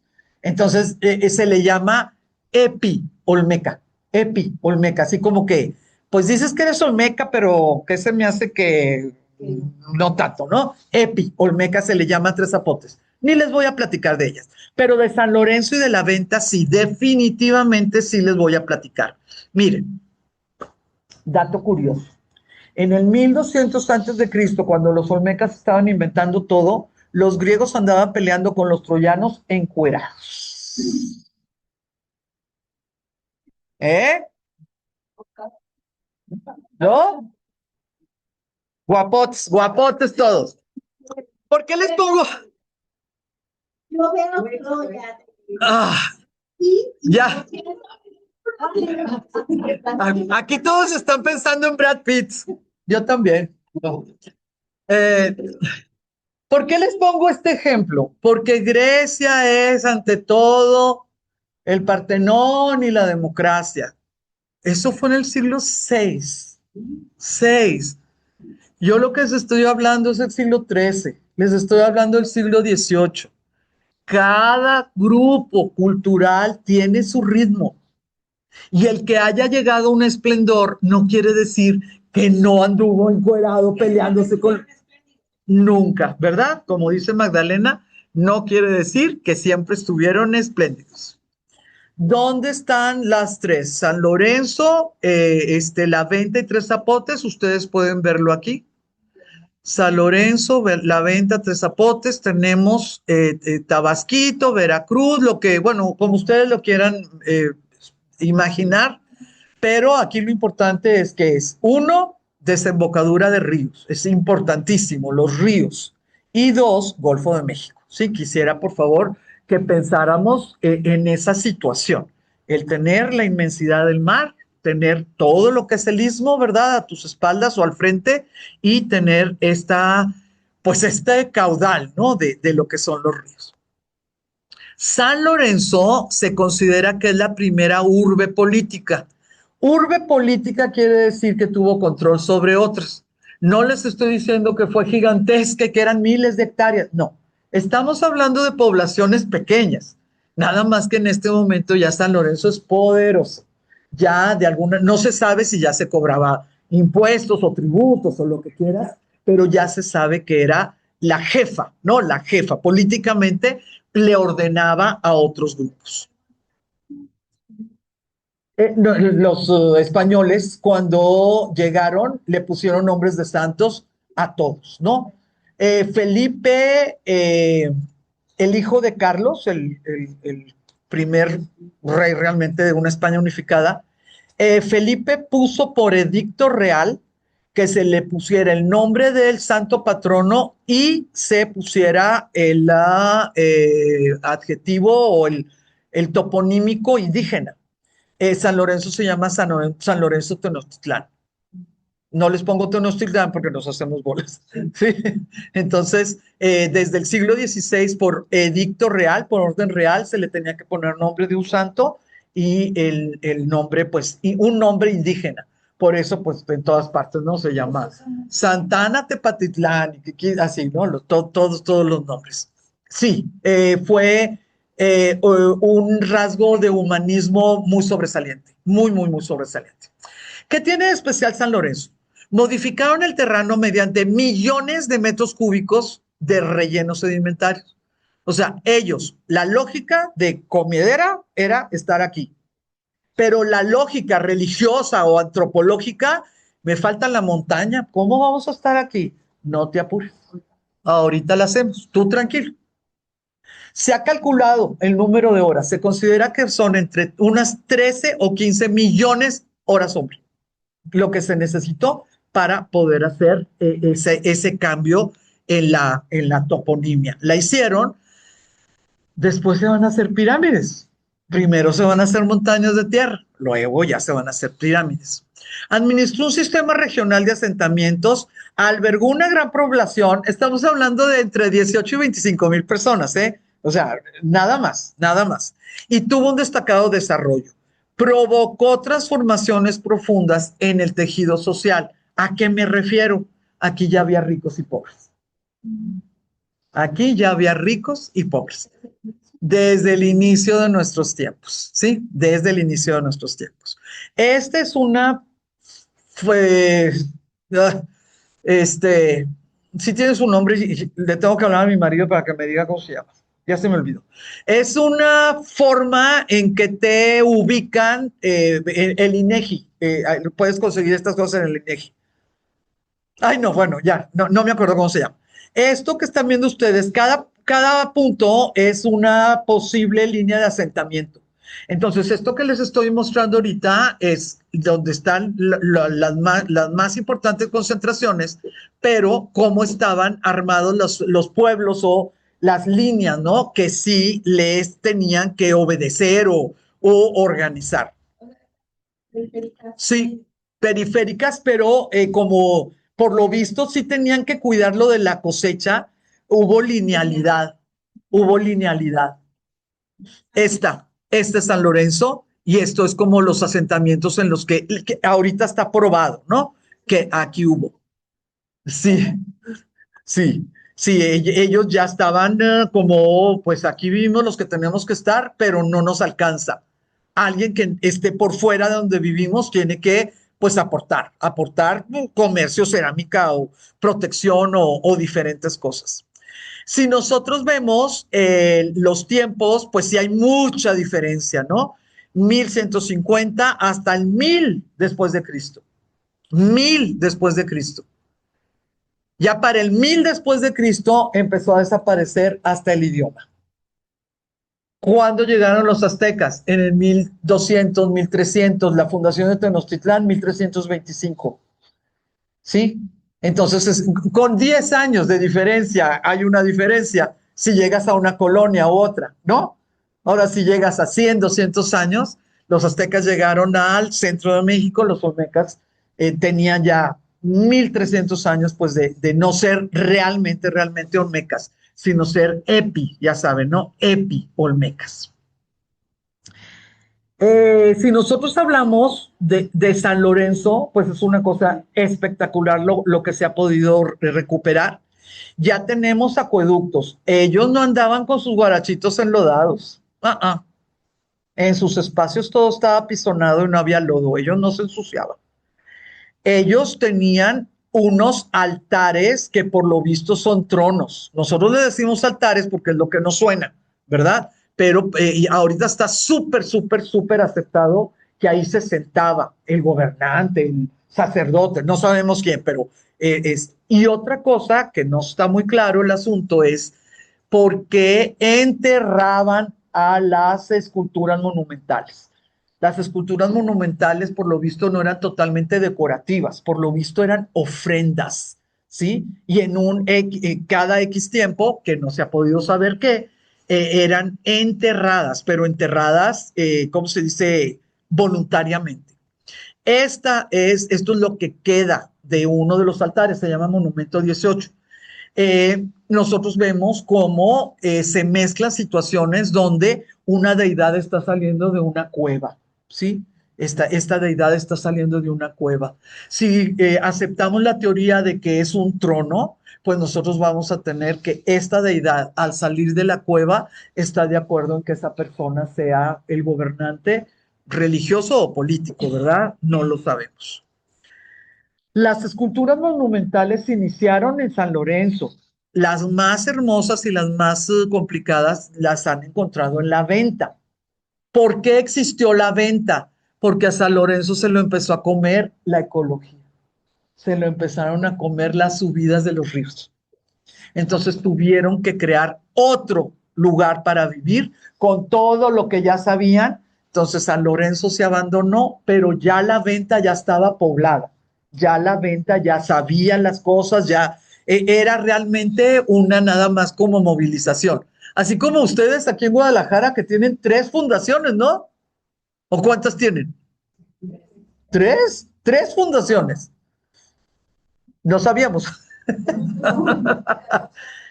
Refundación se llama, lo que se celebra es la refundación de Guadalajara. Hasta la fecha es la refundación de Guadalajara. Y pues la movieron de más o menos Analco a donde está ahorita la catedral, por decir algo. Bueno, así lo podemos pensar, ¿no? De San Lorenzo tuvieron que mover su centro ceremonial y político porque se lo estaba comiendo el río. ¿Qué tenemos con estas hermosuras, con estas preciosuras? Número uno, no son dioses. La teoría es que cada uno de ellos trae una casco, un tocado o lo que quieras, porque es un humano que implica algo en especial, tal vez un héroe, tal vez pertenecía a cierta familia, tal vez en ese momento había estado en un juego de pelota, o sea, no sabemos porque está muy alejado de nosotros, pero no son dioses, pudieron haber sido gobernantes o pudieron haber sido héroes. ¿Qué es lo que es la raza? La raza, ¿qué es lo que te dice? ¿Cómo pueden negar que llegaron los africanos y miren aquí y lo que quieran? A ver, una cosa es que en aquel espacio haya narices y labios gruesos y otra cosa es que en ninguna parte del mundo pueda haber narices anchas, ¿verdad? Y labios gruesos. Que sí, es volcánica, bastante porosa. Por eso, desafortunadamente, pues se puede lastimar tan fácil. Digo, es muy antigua, ¿verdad? Pero si fuera otra piedra, si fuera, ay, no sé, que les gusta granito o lo que quieran, no se lastimaría, ¿verdad? También que a veces no saben son guerreros, que son, que también está siempre icónica. Sí, la isla de Pascua. ¿Cómo de qué año es? Uf, O sea, porque ya se me sí, como pudiera ser como 1500, 1600 de nuestra era. Sí, de nuestra era. A ellos los descubrieron en el siglo XIX, a lo que es abajo de nosotros. Nosotros todavía a finales del siglo XVIII todavía éramos 4 continentes, no éramos 5. Siglo XVIII, pues hace bien poquito. No, yo creo que ellos pudieran haber estado 1300, 1400. Y es impresionante a nivel denuncia, que si ya las personas que llegaron y los conocieron ya pertenecían a imperios tan avanzados como británicos, ¿cómo es posible que no hayan recuperado científicamente la tradición? Que no hayan podido estudiado, que le hayan dado un valor importantísimo a una entrevista, así, ¿verdad? Uy, los antropólogos lloran, ¿no? Sí, había mucha gente interesada y no, o sea, no te lo platica. En la isla de Pascua. Y son verdosos que había. No, pero siempre también sabes que si son guerreros, si son dioses, por cómo están colocados. Están viendo al mar y sí, si vieron la película de Una noche en el museo, es el que hace el chicle, es el que hace el globo. Los centros ceremoniales, el centro ceremonial de San Lorenzo, ya sí lo ponen completito, son 200 hectáreas, 200 hectáreas. Este es ¿cómo se llama? Esquematización. Y en esta esquematización, pues es hermosísimo porque sí podemos ver que ya se arreglaban las calzadas, ¿no? Las calzadas que tuvieran cierta inclinación, cierta forma de hacer las cosas. Los montículos, que era donde se hacían allá arriba, poquitos, así como que chiquitos porque no sabían cómo hacerlos, tenemos, por ejemplo, una altura de 31 metros de la pequeña colina que hicieron, totalmente acarreando lodo, arena, piedras, lo que quieras, pues 31 metros es de veras impresionante, más o menos pues por cuadra y media, más o menos. Se han encontrado esculturas, se han encontrado ofrendas de jade y, por supuesto, las inigualables cabezas monumentales. Esto ya se los dije, esto también se los dije y esto no se los he dicho. Desarrollaron redes de drenaje subterráneo habilitadas con piedra basáltica para que el agua no la erosionara. No le van a poner piedra porosa para que las 500 lluvia pues ya no haya drenaje, ¿verdad? Para desalojar el agua de la lluvia. Ni las calzadas, ni sus terraplenes tenía ni lluvia acumulada, ni mucho menos el peso de la lluvia, del agua. Acuérdense cuántas barbaridades han sucedido porque se acumula y truena todo, ¿verdad? Vean, Lo hicieron. esto es artificial. Esto es artificial.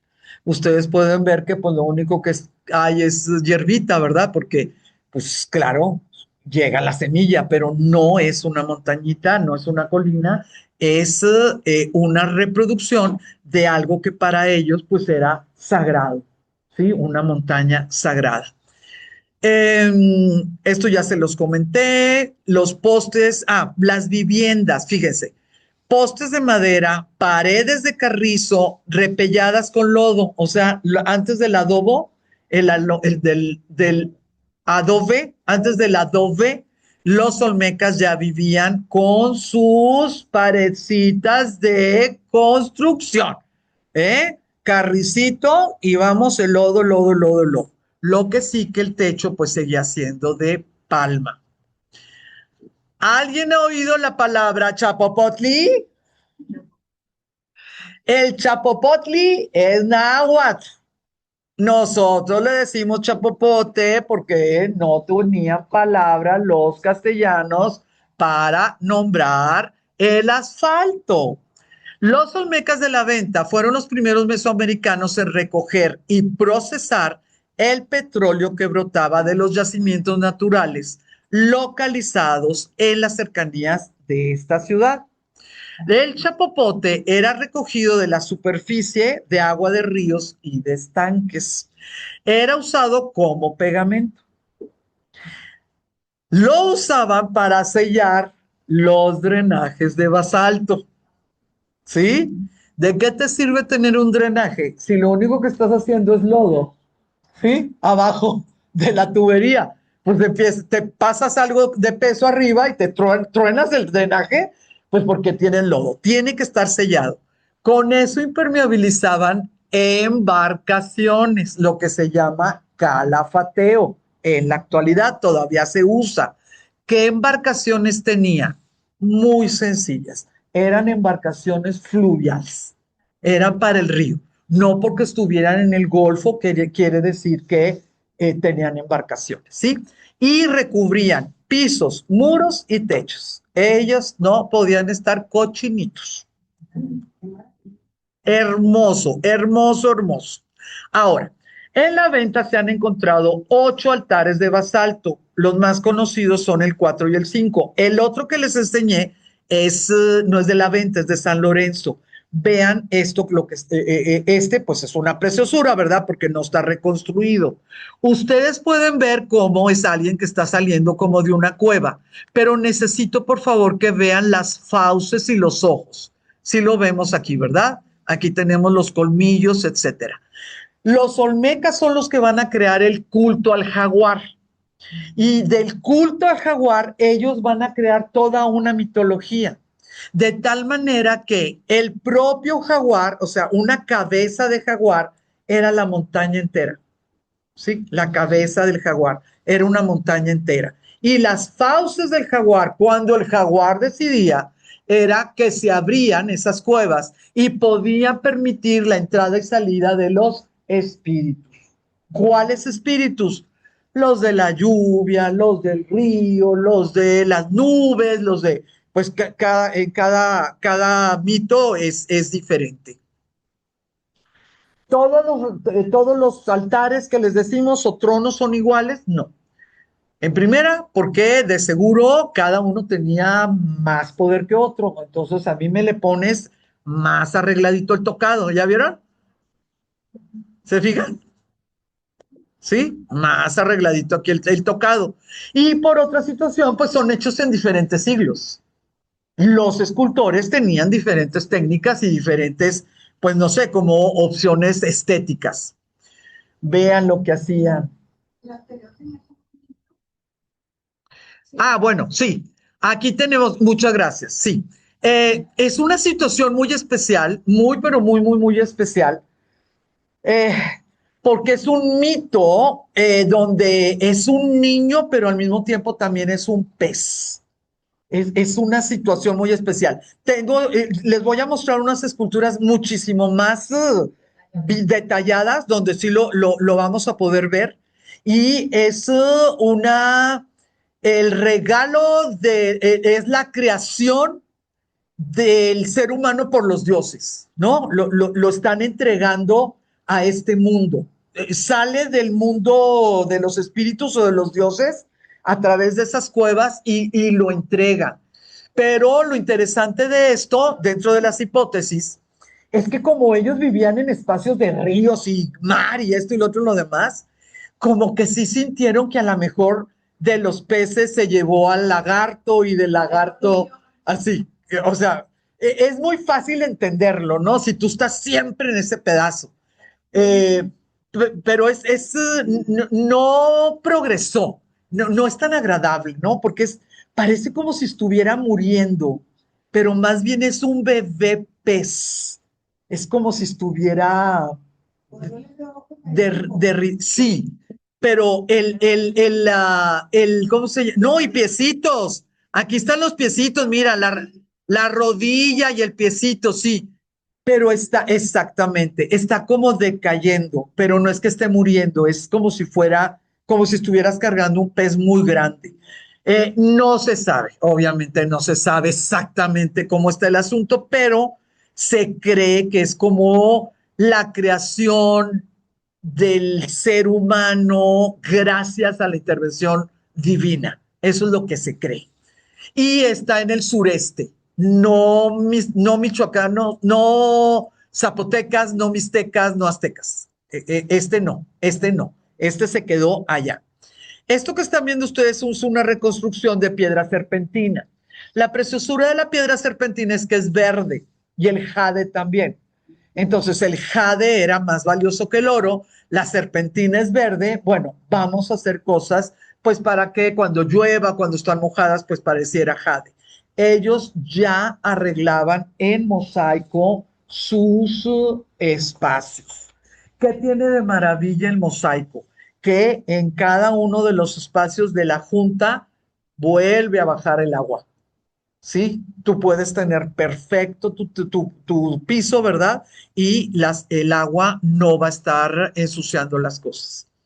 Esta foto me gusta mucho porque cuando das los números de las cuantos metros y todo, al menos yo, pues me da lo mismo, ¿eh? No crean que soy buena para hacer las conversiones de espacio, pero esta foto me gusta porque pues es real, o sea, es una foto de los 60s. Y la proporción de esta arqueólogo, ¿verdad? Y cómo le encontraron. Les voy a poner así rapidito las diferentes fisonomías que se han encontrado y la preciosura de la diferencia de los tocados.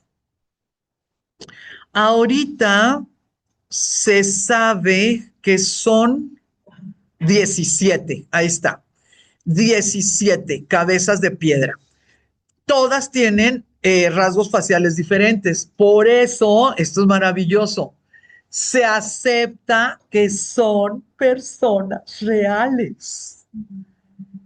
Que hubo uno que se parecía a este. ¿Sí? El gobernante, el héroe, o el hijo del héroe, que ya murió el héroe, pero sabes que el hijo se pareció. O sea, es una persona, no es un dios, no es un ideal. Pero ahí les va. Un habitante, exactamente, ahí les va.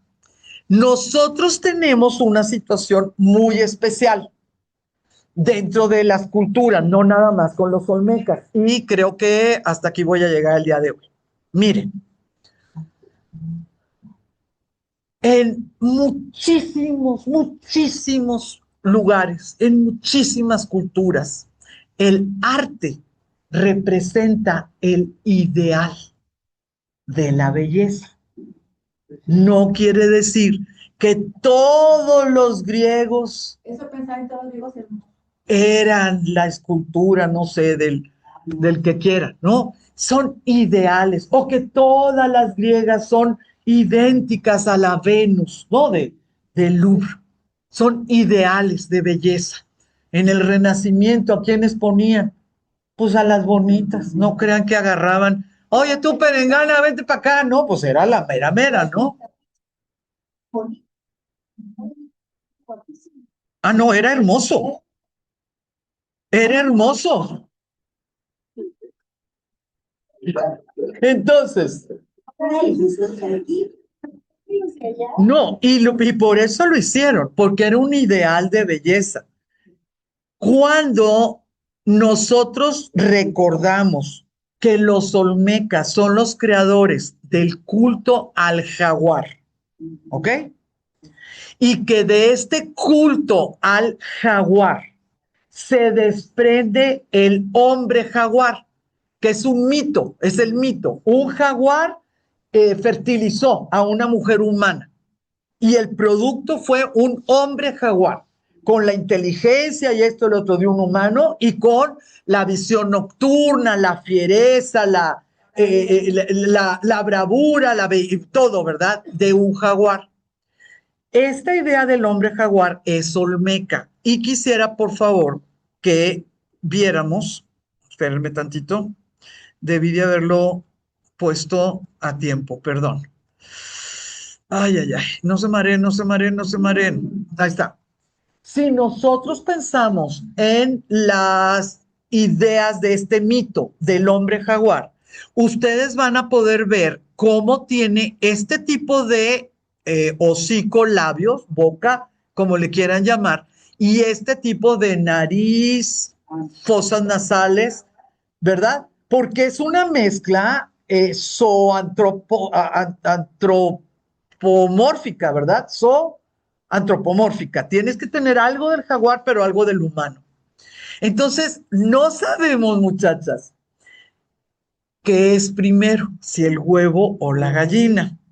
Si nosotros adoramos al Dios, al hombre jaguar, y de repente el hijo de mi compadre salió con unos labiosotes,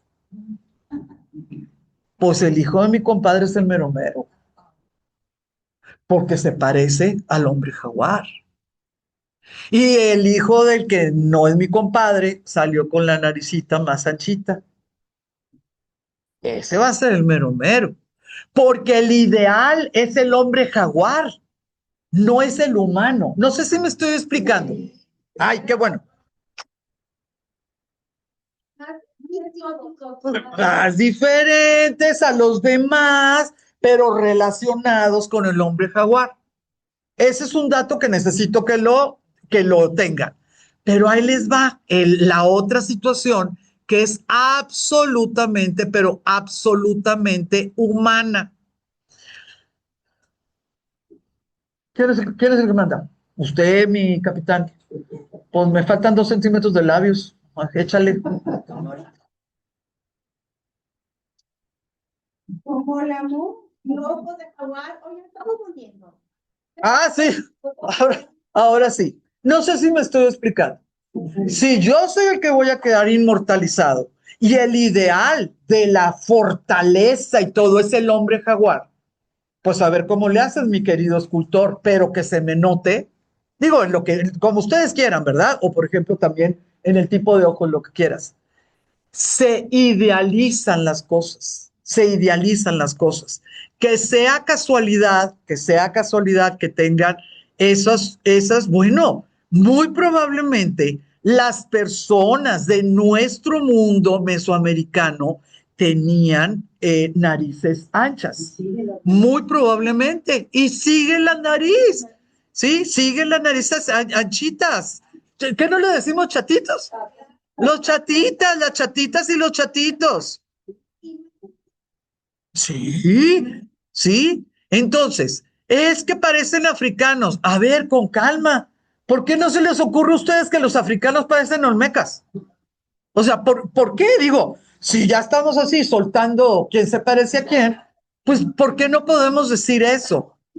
Sí, pues no es posible. Y para eso les pongo esta fotografía de una persona mayor, específicamente de Tabasco, y esta fotografía de una danzante danzante profesional de Ciudad del Carmen. Vean sus naricitas, ¿sí? Vemos los rasgos.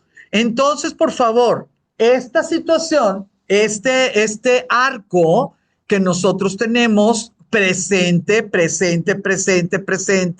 lo tenemos, pues hay que ponerlo en una balanza. Así estaban ellos y fueron elegidos porque representaban lo que se les hacía superior, o los idealizaron porque como eran los héroes o eran los gobernantes, tenían que pasar a la inmortalidad muy parecidos al hombre jaguar. ¿Sí me explico este? Ok, entonces, por favor, el arte no es una cámara del tiempo. El arte la mayoría de las veces es una idealización de la realidad. ¿Está bien? Sí. Bueno, pues entonces esperemos. Ah, y aquí está lo que vimos, lo que te acabo de decir. Se cree que los descendientes de los olmecas que emigraron a la zona del Petén guatemalteco se mezclaron con la gente del lugar, originando a los protomayas. Esta es la pregunta que hizo Marta. Y lo que les comenté, la palabra epi-olmeca. Epi-olmeca, dice que son olmecas, pero no es cierto que sabían ni sumar ni restar ni nada. Imagínense si Estados Unidos, Francia, Alemania va a poder decir que todos los mexicanos somos los pescadores de fresas de Texas. No, en Estados Unidos. Los migrantes no representan los altos niveles de una sociedad, ¿verdad? Entonces, las culturas epiolmecas sí van a ser personas que migraron, pero no forzosamente quiere decir que sean las más estudiadas ni las más con nosotros. Exactamente. Ni los más virtuosos.